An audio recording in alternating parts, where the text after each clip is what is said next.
કુખ્યાત એવા કલ્પેશ કાછિયાનું પોલીસ દ્વારા તેના ઘર નજીકથી સરઘસ કાઢવામાં આવ્યું છે. અકોટા સયાજીરાવ નગરગૃહ ખાતેથી કલ્પેશ કાછિયાના ઘર સુધી પોલીસે તેને લંગડાતો ચાલતો લઈ ગઈ હતી.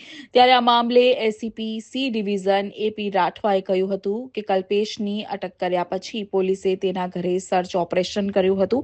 વડોદરામાં કાયદાનું શાસન ચાલે છે. શહેરીજનોએ કોઈ પણ ગેંગસ્ટર કે ગુંડા તત્વોથી ડરવાની જરૂર નથી. દરેક લોકોએ પોલીસ પર ભરોસો રાખવો જોઈએ.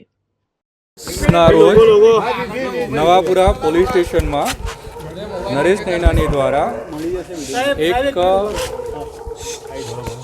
મની લેન્ડિંગ અને એક્સટોર્શન અને ધમકાવવાની ફરિયાદ નોંધવામાં આવી હતી, જેમાં મુખ્ય આરોપી તરીકે સંતોષ ભાવસાનું નામ આવ્યું હતું.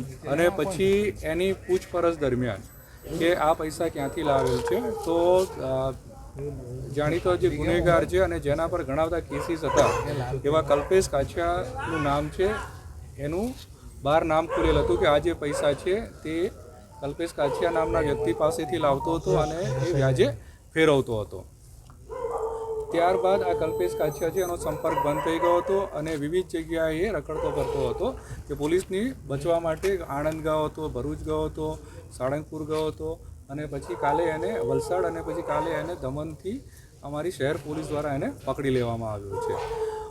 પકડી લેવા બાદ એનો મેડિકલ અને બીજી પ્રોસેસ કર્યા બાદ એને અટક કર્યા પછી એના જે મની લેન્ડિંગ સાથે ગુનો સંડોવાયેલો હોય, એ મની લેન્ડિંગનો ગુનો હોય કે એના ઘરે શું આપણાને પુરાવા મળી આવે છે, શું કંઈક ડોક્યુમેન્ટ્સ મળી આવે છે, એના માટે આજે એના ઘરે સર્ચ ઓપરેશન કરવામાં આવી રહ્યું છે.